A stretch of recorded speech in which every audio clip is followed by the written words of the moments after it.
Oke guys, welcome back to Daily Charting with Toshi, di mana kita akan daily chart your favorite cryptocurrencies. Oke, dalam 24 jam terakhir, cryptocurrency market terkoreksi sebesar 0,19%, dengan total market cap mencapai di 1,19 triliun US dollars.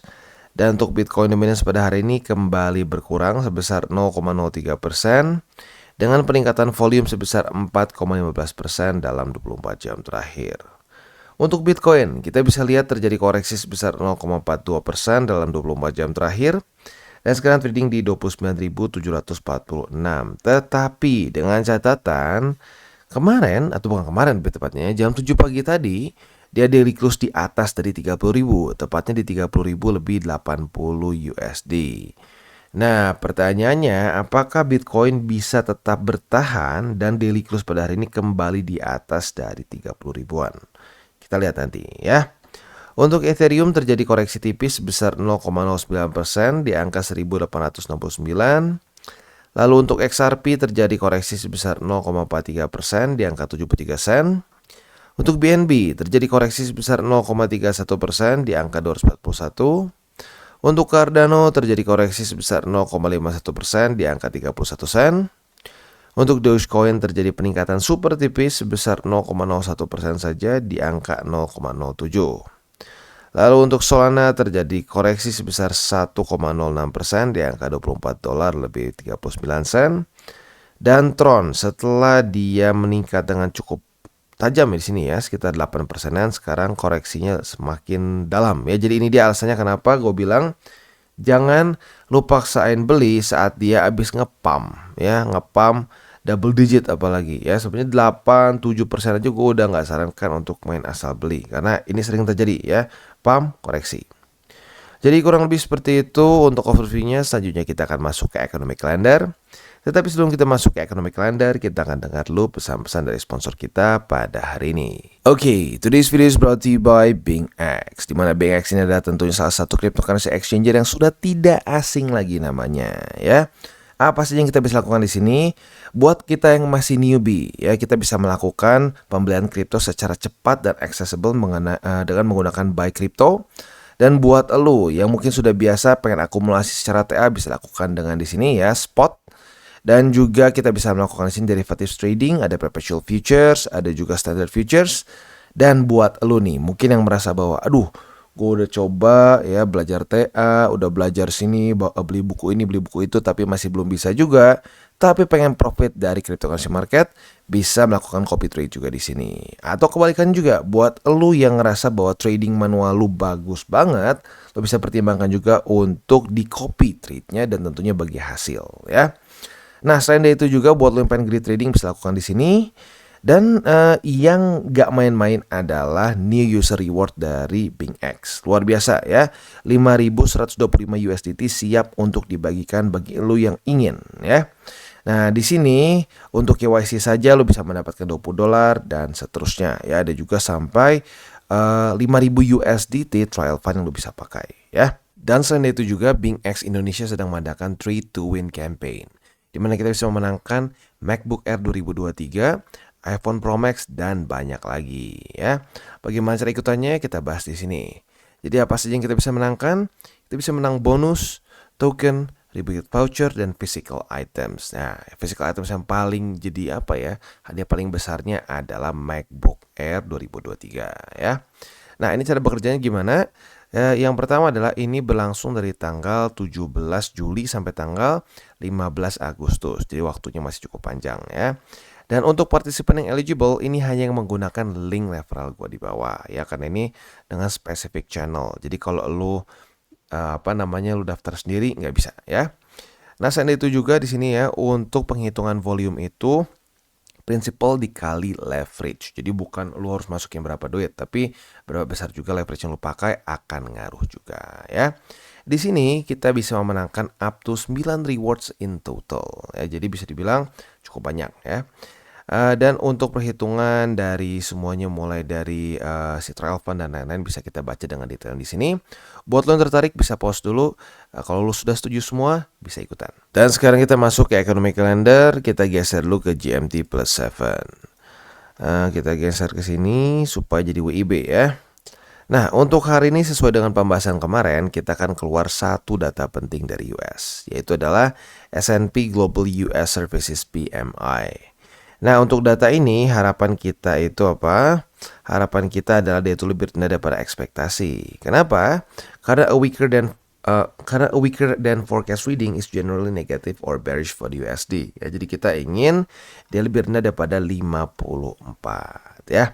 Itu untuk data hari ini.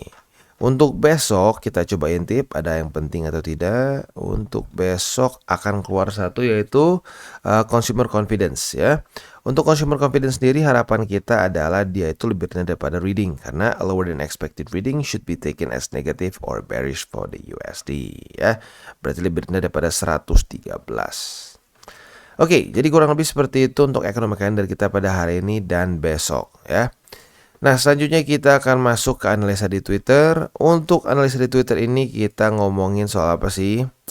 FOMO dan panic sell. Ini terlalu sering terjadi ya. Nah, banyak orang nanya, "Bang, kapan sih waktu terbaik untuk beli Bitcoin?"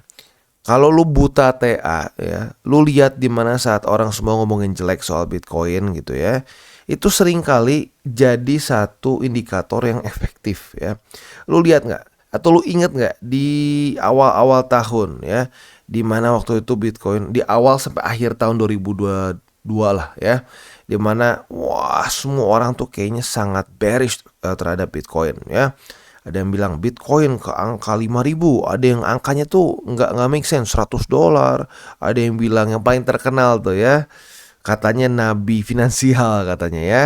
Dia bilang Bitcoin akan ke nol ya. Nah, semakin banyak nabi-nabi finansial seperti itu, nggak tahu kenapa, itu adalah masa-masa di sini biasanya, di panic selling ya. Nah, panic selling ini seringkali juga bahkan keluar di di pattern-pattern yang menunjukkan akhir dari bear market begitu ya. Di Wyckoff ya, Wyckoff accumulation period dan juga Wall Street cheat sheet dan macam-macam ya.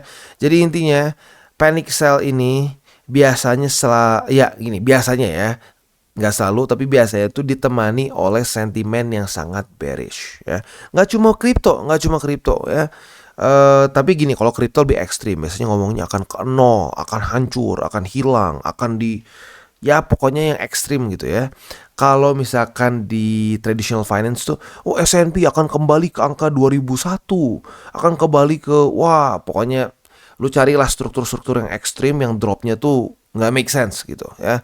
Nah, saat mulai keluar keluar kata-kata seperti itu, keluar sentimen yang sangat bearish, biasanya itu yang tempat terbaik untuk kita akumulasi ya. Ya kebayang lah, kalau lu ngikutin tuh ya di zamannya ya lu dapat di sini, lu dapat mungkin kalau dulu tuh di sekitar sini ya. Kalau dulu tuh nggak paling bawah banget, sedikit di sini ya. Tapi intinya apa? Intinya FOMO buy itu adalah di mana waktu orang memuji-muji Bitcoin dengan luar biasa besar. Panic sell itu waktu lagi Bitcoin dihina-hinanya luar biasa ya.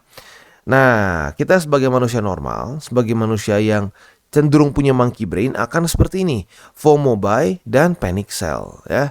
Buat lo yang nggak tahu, monkey brain itu sebenarnya ada satu fenomena yang memang sering terjadi karena ya kita ada cukup kemiripan lah dengan monyet ya, cara berpikir kita gitu. Jadi monyet tuh nggak mau ketinggalan ya.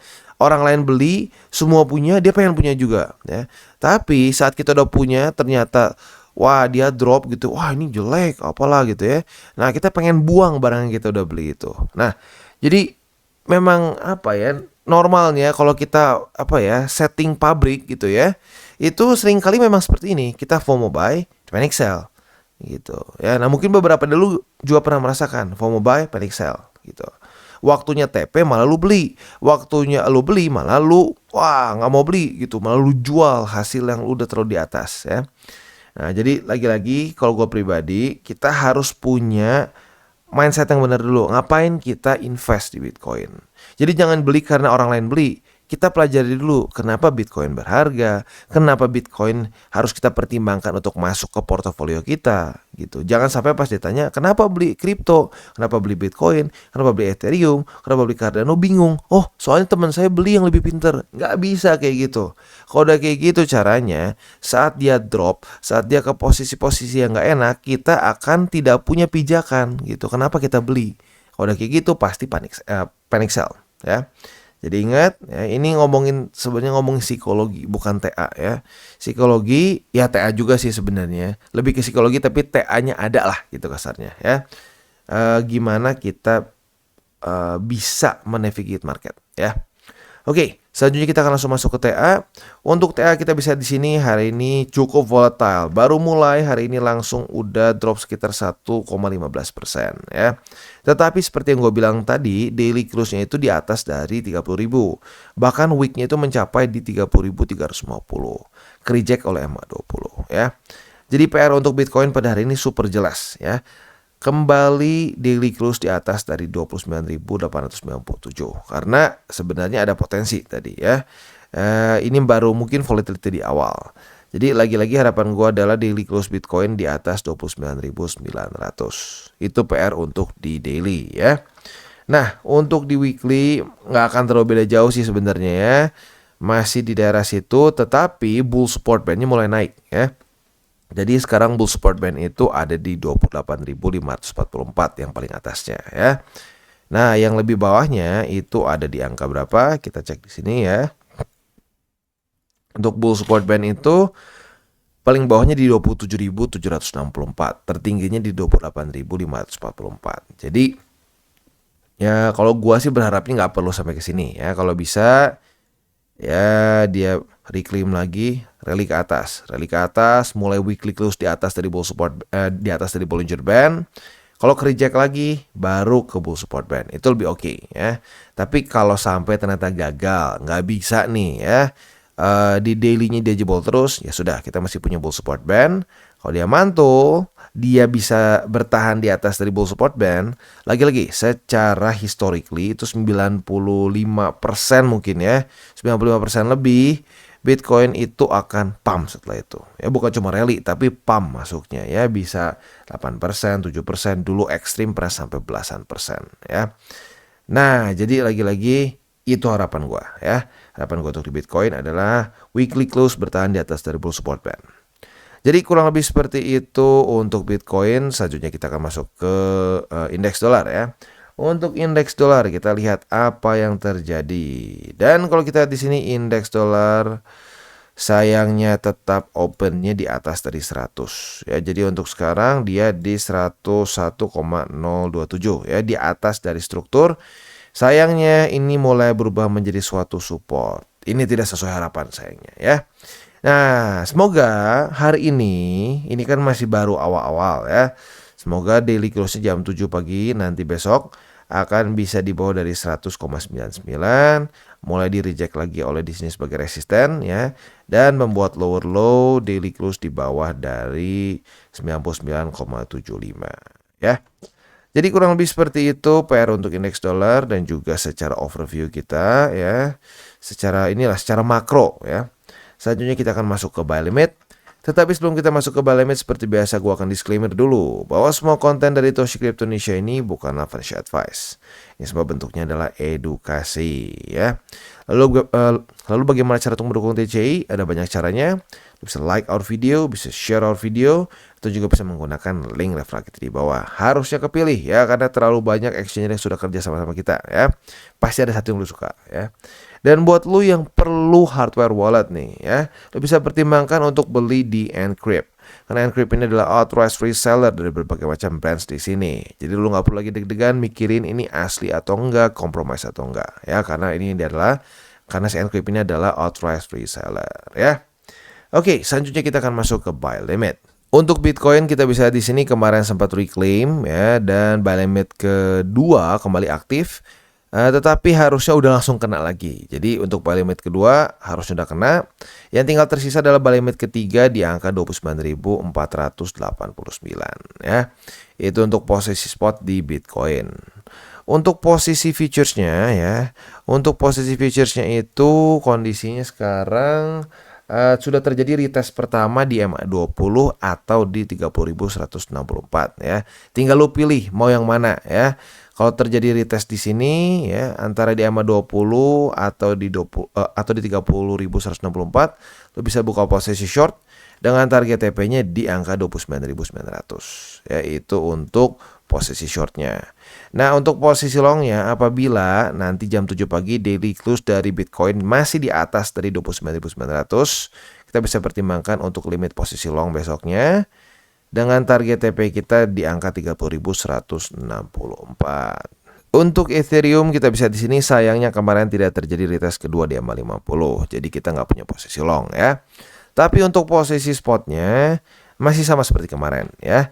Jadi yang tinggal tersisa adalah buy limit ketiga yaitu di MA50, tepatnya di angka 1853 ya, itu untuk posisi buy limit ketiga ya.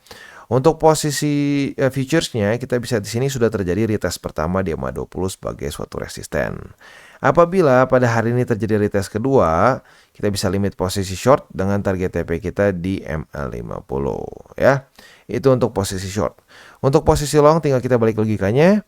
Retest 1, retest 2 di MA50 sebagai support, kita bisa buka posisi long dengan target TP kita di MA20 ya. Jadi kurang lebih seperti itu untuk di Ethereum. Next kita masuk ke Cardano. Untuk Cardano kita bisa di sini retest 1, retest 2 di 30 sen ya. Di 30 sen dari buy limit ketiga. Masih sama seperti kemarin untuk posisi spotnya berarti ya. Tinggal tersisa di 30 sen sebagai buy limit ketiga. Sebentar lagi dia akan confluence dengan MA20 sebagai support juga ya. Nah, untuk posisi futuresnya kita sudah dapat posisi long dari tanggal 23 kemarin. Retest 1, retest 2 sudah terjadi. Sekarang sedang floating profit tapi sedikit berkurang di sekitar ya 1% lah ya. Nah, target TP untuk Cardano ini di 32 sen. Tetapi seperti yang gue sudah bilang, hari ini akan keluar satu data penting dari US ya. Nanti akan keluar jam 9:15. Apabila masih belum kena target TP juga, lo bisa pertimbangkan untuk TP duluan ya. Selama masih profit TP duluan aja. Untuk yang konservatif. Buat yang agresif ya silakan mau di hold. Jadi itu untuk posisi longnya. Untuk posisi shortnya tinggal kita balik logikanya. Retest 1, retest 2 di 32 sen sebagai resisten. Kita bisa buka posisi short dengan target TP di 30 sen. Dan untuk Solana, kita bisa di sini target TP posisi short kita sudah nyaris kena, tapi belum ya. Nah, jadi jangan lupa untuk posisi short di sini target TP-nya adalah di MA20. Untuk posisi spotnya kita bisa lihat di sini buy limit pertama tembus, buy limit kedua nyaris kena nih di MA20 ya. Jadi buy limit kedua di MA20 dan buy limit ketiga di $23 lebih 47 sen. Itu untuk posisi spot di Solana. Untuk posisi futuresnya, posisi short sudah kita bahas tadi ya, sudah nyaris kena target TP MA20. Tapi sama dengan Cardano, apabila nanti jam 9:15 belum kena target TP juga, boleh pertimbangkan untuk TP duluan ya. Untuk posisi untuk posisi longnya tinggal kita balik logikanya. Retest 1, retest 2 di MA20 sebagai support. Kita bisa buka posisi long dengan target TP kita di $25 lebih 90 sen. Untuk XRP kita bisa di sini ya, secara posisi spot tinggal tersisa di dua tempat. Buy limit kedua di 69 sen dan buy limit ketiga di MA20 yaitu untuk posisi spot di XRP. Untuk posisi futuresnya sudah terjadi retest pertama di 74 sen sebagai resisten. Apabila pada hari ini terjadi retest kedua, nah, kita bisa buka posisi short dengan target TP kita di 69 sen. Yaitu untuk target TP posisi short. Untuk posisi longnya tinggal kita balik logikanya, kita bisa contek ke tanggal 14 dan 15 Juli kemarin ya. Retest 1, retest 2 di sini sebagai support, kita bisa buka posisi long dengan target TP kita di 74 sen. Jadi kurang lebih seperti itu untuk hari ini untuk DCWT-nya. Sekali lagi gue ingatkan, jam 9:15 akan keluar satu data penting dari US ya. Jadi perhatikan untuk volatility-nya di jam-jam segitu sampai jam 11 ya. Nah, selain dari itu juga seperti biasa gue akan ingatkan, jangan over leverage, jangan menggunakan uang panas ya, dan yang paling penting juga jangan berpikir pendek untuk kripto ya, berpikirlah jangka panjang. Oke guys, jadi itu adalah akhir dari segmen DCWT kita pada hari ini. Dan jangan lupa bagi kalian yang merasakan manfaat dari segmen ini, jangan lupa untuk share ke teman-teman kalian. Dan apabila lu pengen mensupport channel kita, ya TCI, jangan lupa untuk menggunakan link referral kita di bawah. Nggak wajib, ya, tetapi apabila lu menggunakan link referral kita di bawah, ada macam-macam, ya, dari Bybit, Huobi, Maxi, toko kripto, dan banyak lagi, ya. Ya, walaupun nggak wajib, tapi kalau menggunakan link referral kita, lu secara langsung membantu perkembangan dari TCI. Dan satu lagi, jangan lupa juga untuk join Telegram group kita, di mana kita bisa ngobrol-ngobrol santai mengenai dunia cryptocurrency secara dua arah. So, jangan lupa untuk like, subscribe, klik the bell icon, and see you on the next video.